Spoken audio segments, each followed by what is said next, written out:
Good afternoon, everybody. Hello, Maple Leaf employees. Thanks for taking the time to be with us here today. And thanks for hosting us here at Maple Leaf's Brandon facility.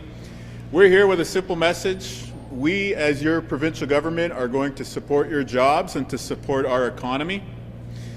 And to you and to everyone else across this amazing country, we have another simple message. Canada will always be the true north, strong and free, and we will never be the 51st state.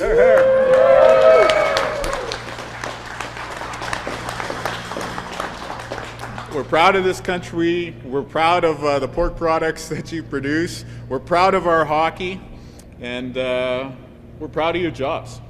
And with all the uncertainty that's going on, the announcement that's going to be coming today from the Trump administration in the United States of America, we're here to share some of our plans for how we protect Manitoba, we protect your jobs, and we continue to build our economy.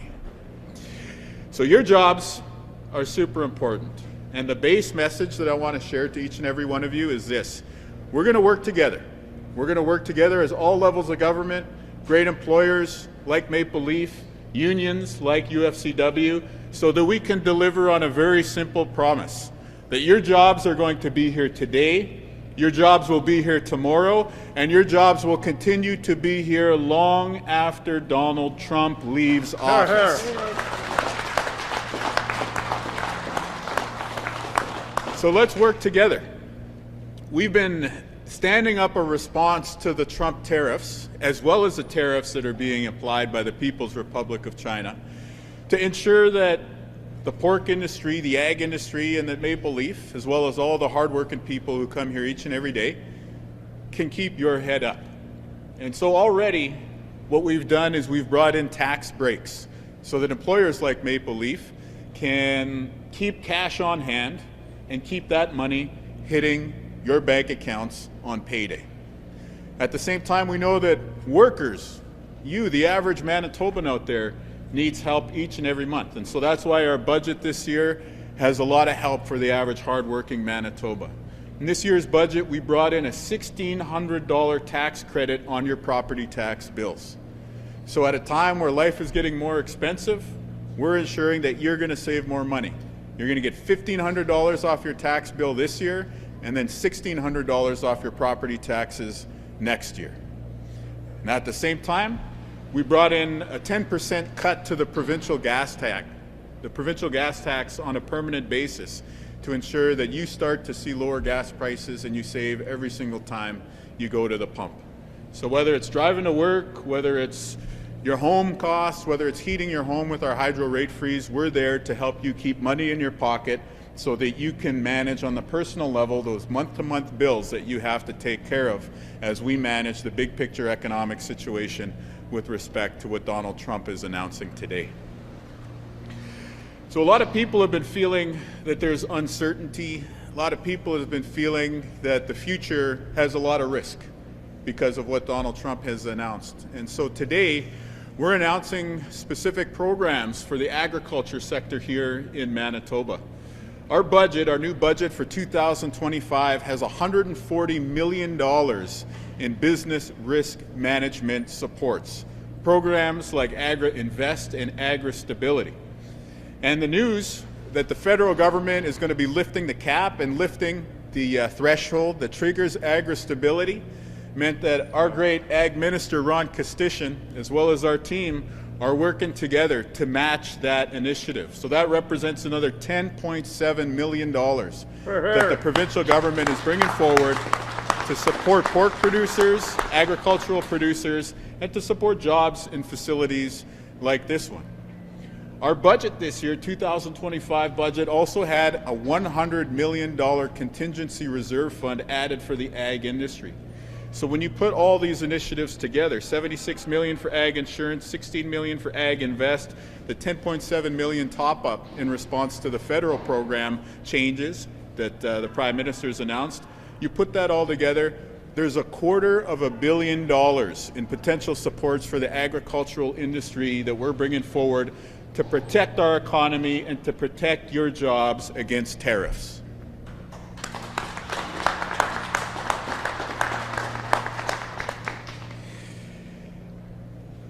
We know that there's an important role to play for government. We know that there's going to be a need for us to stand up in the face of tariffs and offer those sorts of grants and loans and initiatives to keep people working.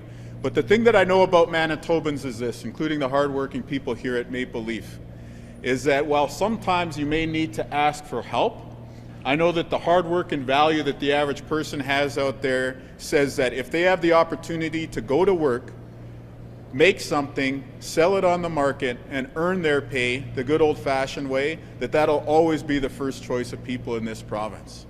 And so this $250 million that I'm announcing are supports to protect our agricultural sector in the face of whatever the PRC tariffs or whatever the Trump tariffs end up bringing forward over the course of this year. And we're going to work together to ensure that your jobs and your industry are here today, tomorrow, and for generations to come. Here.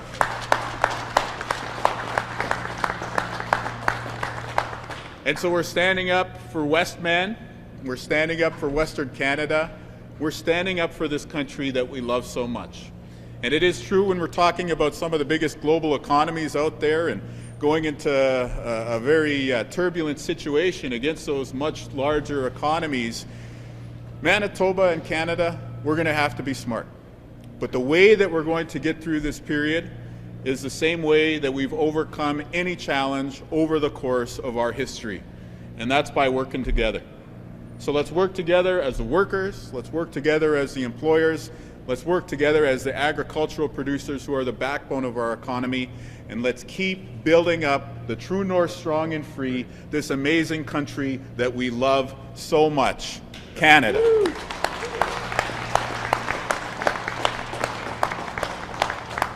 Et puis, en tant qu'une province bilingue, nous serons toujours là pour appuyer notre économie pour tout le monde, incluant les communautés bilingues dans le Manitoba. Alors, ces investissements pour les métiers agricoles, pour les usines comme Maple Leaf, seront là pour appuyer tous les Manitoba, incluant la francophonie. Merci beaucoup et vive le Canada!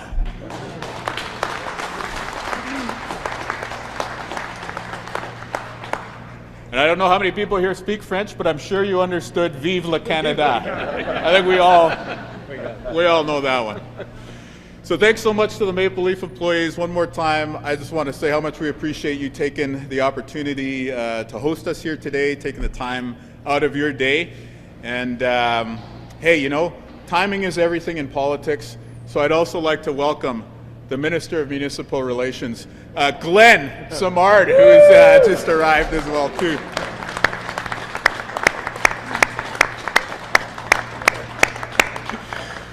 So with that, and again with a sincere gratitude and appreciation for what you do every day to power the Manitoba economy and what Maple Leaf does to power the Canadian economy, we'll say thanks and we'll open it up for questions.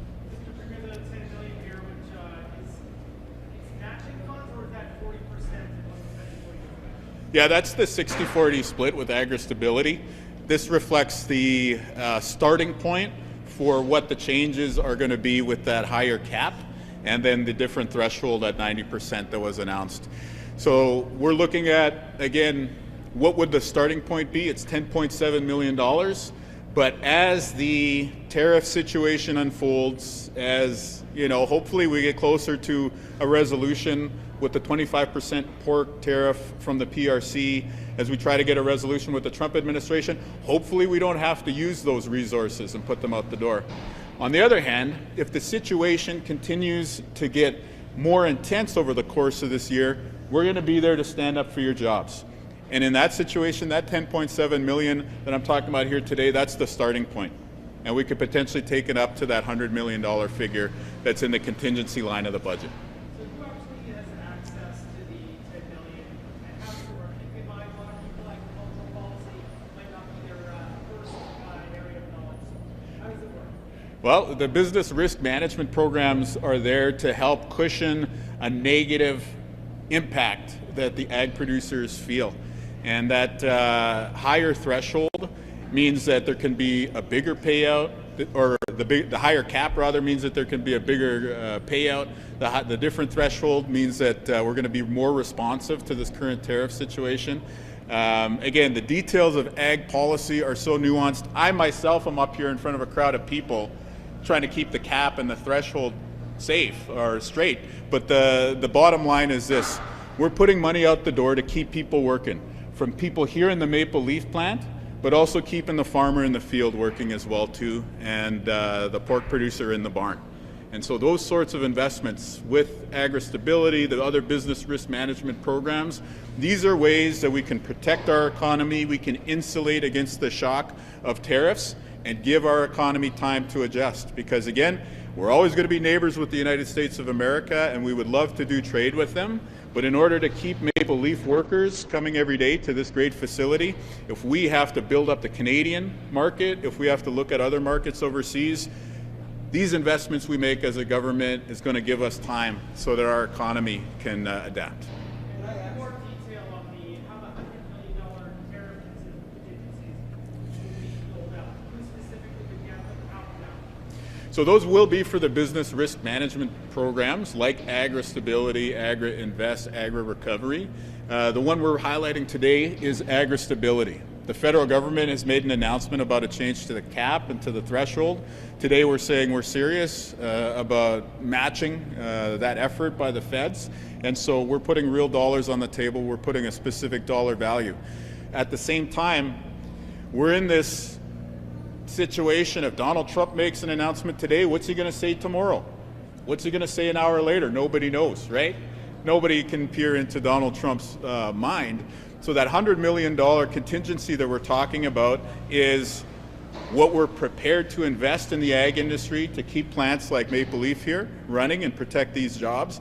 But at the same time, realistically, best case scenario, we don't have to spend any of it. We can use that money towards workforce development and accessing international markets. But if things continue to get more intense, if Donald Trump continues to try to make life more expensive for Americans by adding tariffs, by the way, then we'll be there to protect our Manitoba economy, to keep these great people working, and to make sure that we'll be able to keep facilities like this one in operation long after he leaves office. Earlier today, you mentioned that you were working with them and discussing their list of what they were hoping to see. Can you talk a little bit about what's going on in the background of these ag groups and maybe some of those highlights from their plan? Yeah, so first of all, I'm very grateful to Keystone Ag producers, to Manitoba Pork, to the Manitoba beef producers, to everyone, to Maple Leaf who are hosting us here today and who have been engaging with us through this whole roller coaster of the Trump tariffs and the PRC tariffs that we've been seeing. Having that open line of communication, that's how we do that, working together to make Canada strong and to advocate for Team Canada that I've been talking about.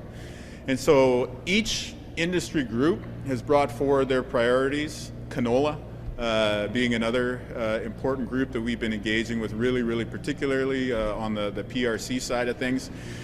And really there's been a whole series of measures, and I think the agri-stability announcement that we're keying in on today and the overall, up to $250 million invested into ag business risk management programs reflect what we've been hearing from producers and from their sectoral council agencies. CAP in particular set down into black and white, Keystone Ag producers, a bunch of recommendations about building up our industry here in Manitoba, about lobbying our allies in the United States of America, and a whole other suite of measures. We looked at them and we said, yep. Each one of these things makes sense. And so I appreciate CAP bringing forward the suggestions.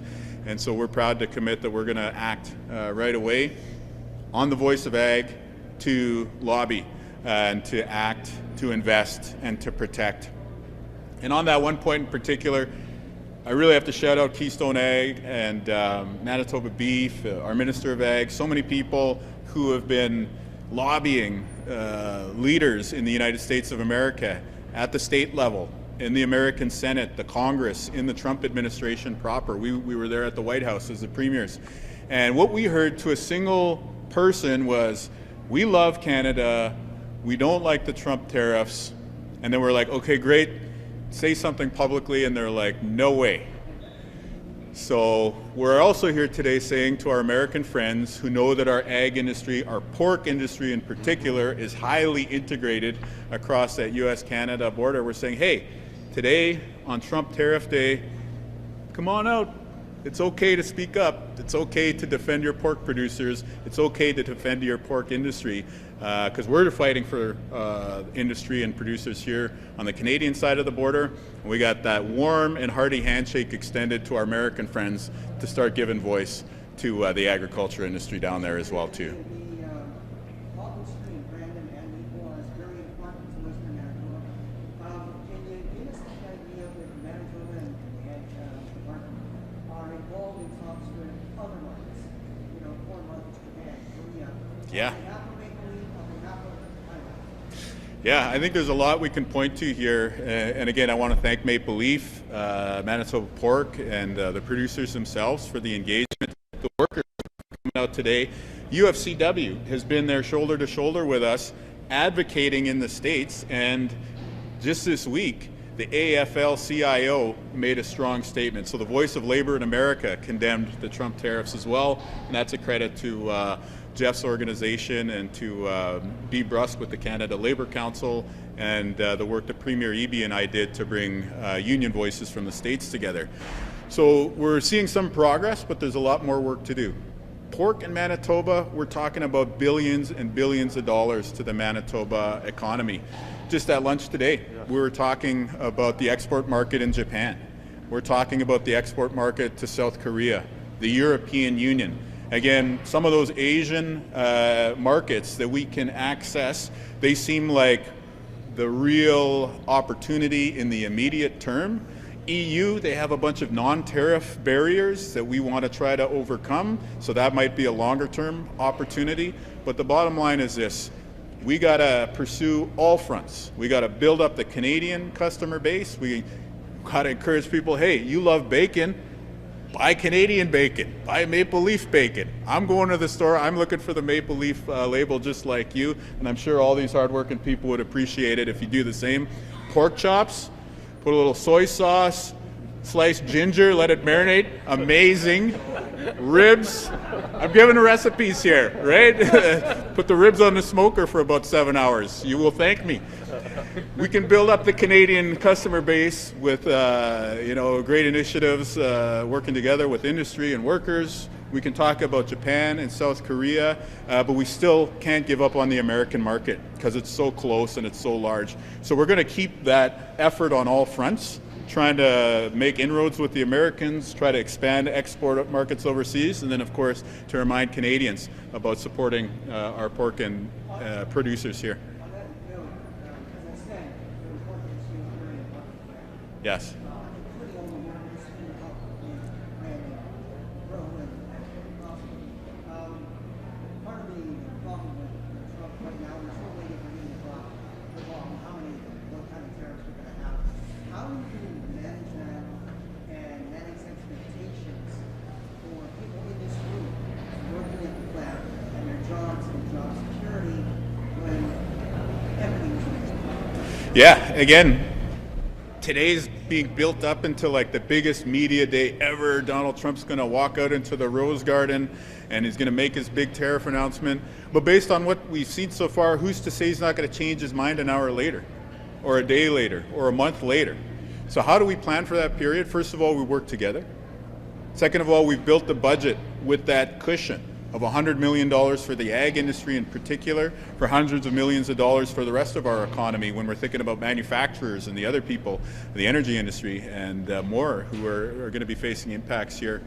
But also, we've been doing the advocacy. So for instance, the executive and the leadership of Maple Leaf have made it very clear, if Canadian products produced by somebody like Maple Leaf are going to face a tariff today in the American market, then why would an American producer be allowed to come into the Canadian market and sell in our grocery stores without facing the tariff? So we've been supporting that message, working with the federal government to make sure that the Canadian response is going to be there and strong to support jobs for people who come to work in Brandon and Nipawin and so many other great communities across Western Canada. So for us, again, it's a whole menu of approaches. I think, a year ago at this time, was anyone thinking tariff? Was that a part of your normal, everyday, conversation at the dinner table? But this is the reality in 2025, so how do we work together? We got the counterpunch, we got the protection for our workers here, and then we got building for the future, export markets, but also here at home. Mr. Premier, what was the point of a one-year hydro rate freeze if hydro plans to raise rates almost 11% for the next 5 years? The hydro priority for us is to save people money. Manitoba Hydro exists to deliver affordable electricity rates, and that's the reason why it's public, and that's why Manitoba Hydro will remain public forever and ever, amen, in Manitoba. Because this is something that we all own together to ensure that we're not seeing really high energy bills that you have to pay each and every month. So for us, what are the ways that we can help Manitoba Hydro keep your hydro bills affordable? Well, one, we froze hydro rates this year. Second, the new Prime Minister has announced that the carbon tax is coming off home heating as well. And so we've made it very clear to Hydro that we don't want them to wait to pass on those savings to consumers, that they're going to start to remove the carbon tax from hydro bills immediately. And when it comes to the future year rate increases, we're looking at a balance between how do we keep your hydro bill as low as possible while making sure there's a reliability. When you flip the light switch, that the light turns on, right? At the end of the day, reliability is something that most of us don't think about, but it's the most important thing in the world when it's not there. If you ever turn that light switch or you try and put the thermostat up and it doesn't work in the winter, it's going to be the most important thing to you during a Manitoba January or February. So we're investing in Manitoba Hydro long term to build it up. This year we've frozen your hydro bills, and your hydro bills are going to be cheap for generations to come because of the investments we're making. Forgive me, I'm going to restate the question because I heard that answer from you before. Hydro needs $31 billion to build up electricity generating capacity in its existing infrastructure. Its rate hikes are going to be higher in the next couple of years because of your rate. No, false. False. Okay, tell me Categorically false. for getting there. Yeah. Tell me why that's false. Give me the math. Okay, first of all, the math is if you look at the average over the 4-year period, it's going to be lower than what the PCs did. So it's cheaper under us than it ever was under the PCs. The PCs, by the way, never built a single megawatt, never built a single kilowatt, never built a single watt of generating capacity in Manitoba over the past, not just Stephenson and Pallister times in office, but even going back under Philman. Never added to the grid at all. We're building it up because if you want to build the Manitoba economy, you want to have factories like this one, you want to have more housing, you want to bring more industry like carbon capture to help the Coke plant down the street, you need power. We're building up hydro. And we got to look at this as a positive part. We have to look at this in a positive way. $30 billion. That's $31 billion that we're going to be spending in prioritizing Canadian infrastructure. We're going to be buying $31 billion worth of Canadian steel, $31 billion worth of Canadian transformers, $31 billion worth of concrete. We're going to be hiring $31 billion of tradespeople and electricians to build the Manitoba hydro infrastructure for the future. So when you talk about the equation that we're looking at over this 4-year period that we've been honored to serve the people of Manitoba, here's what it is. Cheaper hydro bills than you would have got under the other guys, and billions of dollars in investment putting people to work right across this great province. Sounds like a win-win to me. So speaking of that bill, $1.4 billion proposed for more fuel burning plants, because otherwise we could be having brownouts by 2030. Yep. How do you reconcile that with your stated goal of having hydro weaned off of fossil fuels by 2035? Well, I think that you've seen the application of the Public Utilities Board, and it's a thermal generating station at this point. Is it going to be hydrogen? Is it going to be natural gas? Is it going to be some sort of miracle fuel? Nobody knows at this point. Odds are, you see what happens in the energy industry right now. Again, the hydrogen opportunity is really exciting potentially for Manitoba, but that industry is not there yet.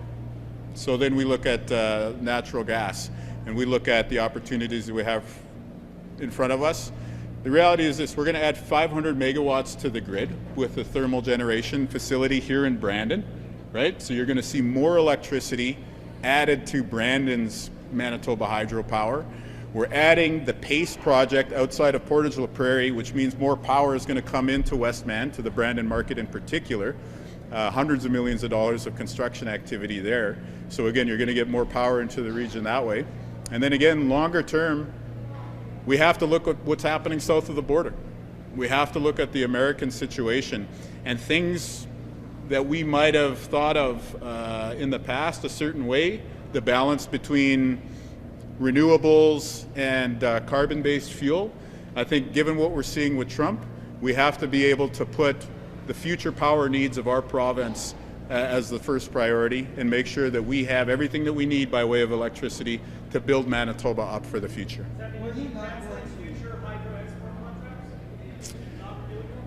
I think we'll have plenty to say about Manitoba Hydro next week. Bartley, look at this flag. I want to see this all over CBC's webpage and 6 o'clock news tonight, okay? I don't want to see Donald Trump in the Rose Garden. I want to see Maple Leaf workers, Maple Leaf flag, and I want the Canadian broadcaster to be the one that is sharing that message with people across the country.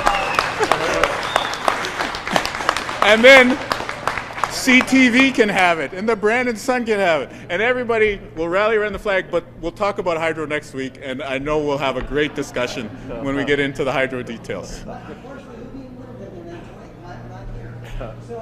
We're here on tariff. This is the biggest media day, and we're here in Brandon.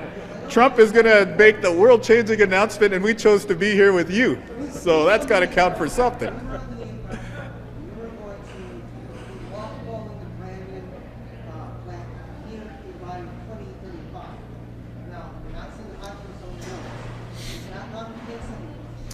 You're talking about the gas generating facility? Yeah, I think that's not the case anymore. Yeah, so just to be clear, when I'm talking to Bart about the 500 megs of thermal generation here in Brandon, I'm talking about the Brandon facility getting a major upgrade. So it's not that we're going to take anything away in terms of power generating capacity here in the Westman region. We're actually going to be doubling down on it to make sure that there's more power for the economy, more opportunities for workers. Correct. Yeah. Yeah, like the generating capacity is probably going to double, thereabouts. But again, the construction jobs, the engineering activity, all of that is going to increase as well too. Well, at this point, we're talking thermal generation, which means we're trying to keep the options open. Like if the hydrogen industry, and I know there are companies kicking the tires about standing up hydrogen facilities in the Brandon area. If that hydrogen industry were to take off and we could use hydrogen as a clean fuel source for this thermal facility, that would be great. On the other hand, if that industry is not ready yet and we need to look at natural gas, we're going to do what we need to do to keep the Westman economy growing and to keep people like the ones who are here today working. Yeah. Right on. Speaking of affordability, there's a lot of people in districts with their school taxes going up. Oh, geez. Sometimes double, triple, depending on the value of their home. Your change to the $1,600 credit from a 50% credit means larger, more valuable properties are getting hit a lot more. We're seeing people in Victoria Beach today saying that they're getting triple their bills. Just what do you have to say to people that are looking at actually paying a lot more on their total municipal and civil property taxes than they were before? So if you live here in Brandon, look at your property tax bill compared to last year and see how that $1,500 tax credit works for you. And then next year, look at how the $1,600, the increase to $1,600 works for you. When you're talking about Dauphin, when you're talking about Morden and Winkler, when you're talking about Thompson, you go to communities right across this great province, most communities are going to see 80%, 90% of people better off under this approach. And 100% of Manitobans are going to be better off because schools are getting properly funded under our government. And there's a school food program in every single school across Manitoba. So when we're talking about win-win, and we're saving you money on your property tax bill at the same time that schools are not facing the cutbacks that they're facing in the past, that sounds like the way you build a Manitoba economy to me. That sounds like a win-win. Okay, we're going to go to Zoom. Thank you, Premier. We have a couple of reporters on the call. Up first with one question, one follow-up from the Winnipeg Free Press, Carol Sanders.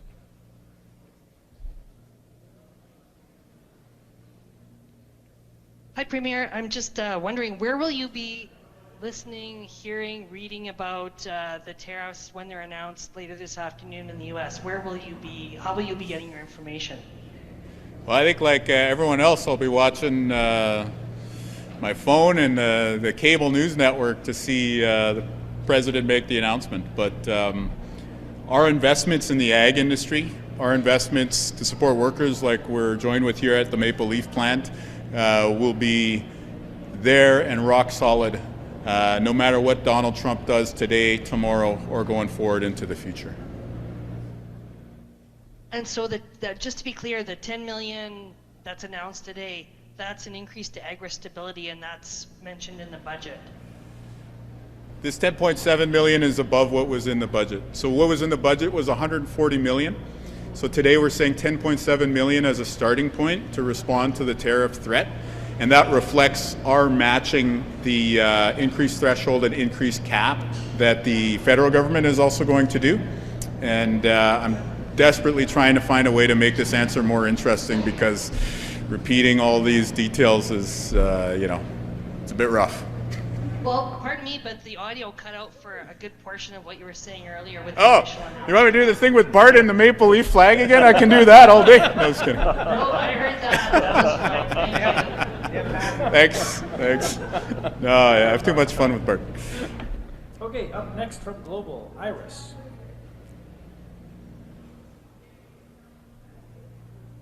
Hello, Premier. You mentioned working to get EU and Asian markets to export pork, but said that the American market is just too big. We don't want to avoid that relationship altogether. Can you just go into more detail about what those new export markets, like how short term, how long can we use our relationship with those markets before we're going to have to look back to the U.S. potentially? Well, the thing that Donald Trump needs to understand is that the weanling starts its life here in Manitoba, and then it crosses the border, right? And then it's a pork producer in Iowa who is raising the pig, right? At the same time, when we talk about a company like Maple Leaf or some of our other packagers in Manitoba, we're talking about vertical integration. And every step along that supply chain can see goods moving back and forth across the border. So for Donald Trump to announce tariffs on ag products, he's hurting a lot of hardworking farmers in the states that sent him to the White House.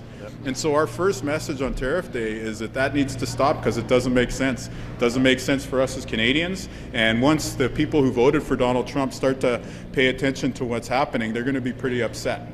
When we talk about export opportunities across the world, Japan, South Korea, many other markets are really, really attractive for us because they view Canadian pork as a quality product. We're talking about we're like a French wine, how that's seen by Canadians when we're talking about being able to export to other countries.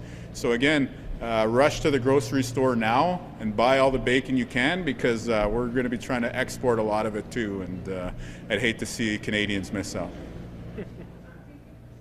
3 million weanlings. That's all. Thank you. Thanks so much. Okay, thank you. Moving next to Joshua Jackson from the Manitoba Banner. Hi, good afternoon, Mr. Premier. Looking ahead, how confident are you that this support, combined with other efforts, will provide lasting stability and growth for Manitoba's agricultural industry, specifically the pork industry?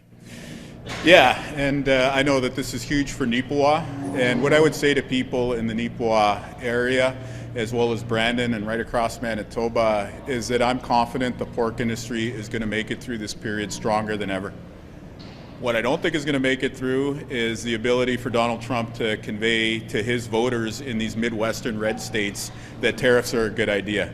They might be buying that today, but once they start to see the impact on the pork industry in Iowa and some of the other Midwestern ag states, there's going to be a real accountability conversation that they want to have. So for the meantime, what we're doing, we're investing in the agriculture industry. We're investing in the pork industry here in the province to get us through this period of turbulence.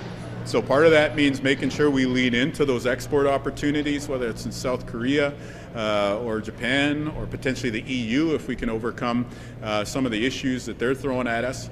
But the reality is we're patient with our American friends. We know that they're going to be a good trading partner in the long term, and so we'll keep investing in people's jobs here so that we weather the storm and we can see that good times and sunshine on the other side. And just to follow up here, you specifically mentioned the United States. What can you kind of say about the tariffs on the pork industry that have been in place from China? Yeah, Canada is facing a trade war on two fronts. And when you talk about the pork industry, you're talking about the PRC, the People's Republic of China, putting a tariff on us, putting a tariff on canola as well. And we're looking at what Donald Trump is doing on the American side to threaten the Canadian economy. So when you're talking about two of the biggest economies around the world, and we're here as little old Manitoba in the middle, how do we overcome that situation? It's by sticking together. It's by supporting our employers and our employees, and it's by making sure that we're smart with your tax dollars and putting those to work in our communities to build our economy, to protect our jobs, and to stick up for ourselves. And we always use the hockey analogy. Everybody's saying elbows up these days. But what I would say to our American friends, because we know that we're still going to be their neighbors and we're still going to be their allies after this Trump tariff dispute is over, what I would say is this: we are a nation of hockey players. That means that if we don't even go looking for the scrap, but the scrap finds us, we know how to handle ourselves. But at the same time, once the game is over, we know how to go out for beers together at the end of that. And closing things out, our final reporter on the call, Ed White from Reuters.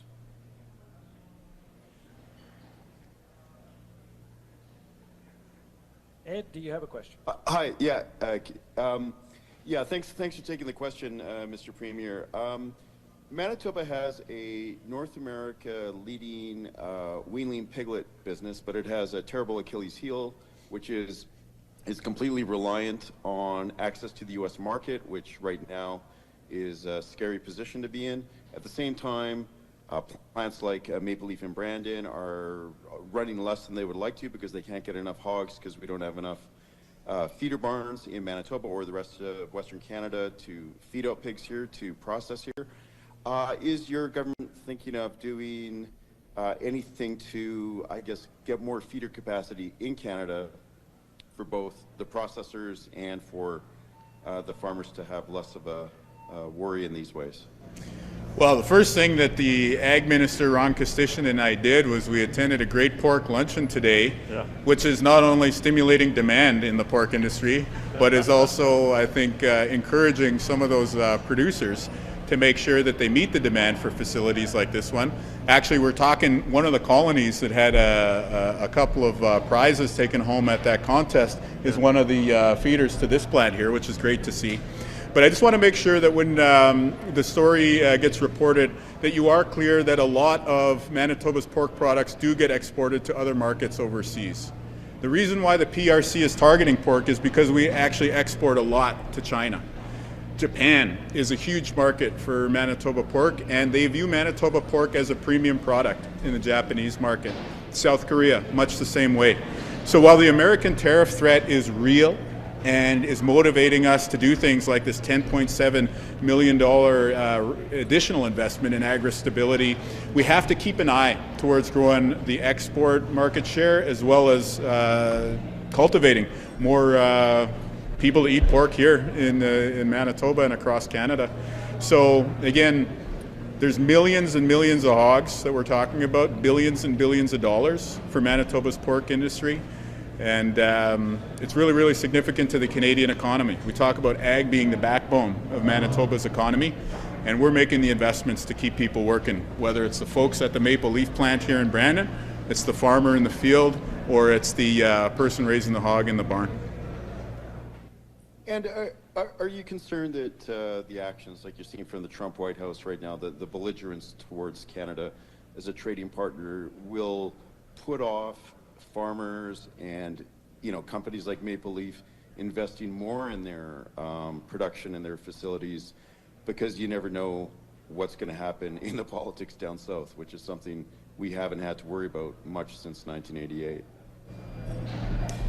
I think our government is working hard to make sure that public dollars are going to invest in building up our economy so that private capital can continue to invest in our Canadian economy. And so we're here saying that we're going to ensure that the business risk management programs are strong so that a company like Maple Leaf or other pork processors can make the decision to invest in the next generation. And when you talk about belligerence, what I would say is this. Again, we can have it out at the trade negotiating table, and we can talk about the USMCA, or we can talk about trade irritants, or we can talk about tariffs and things like that. But one thing that is not on the table is Canadian sovereignty. Canada will never be the 51st state. And so long as Donald Trump is trying to disrespect our country like that, he's going to have to put up with us chirping right back. And so he can do his signing down south, and we'll be posting our social media videos, making sure that everybody knows we got game too. Thanks. Thanks so much. Thank you. That concludes the questions on Zoom. Okay, thanks everybody. That went longer than expected, but I really appreciate you taking the time out of your day.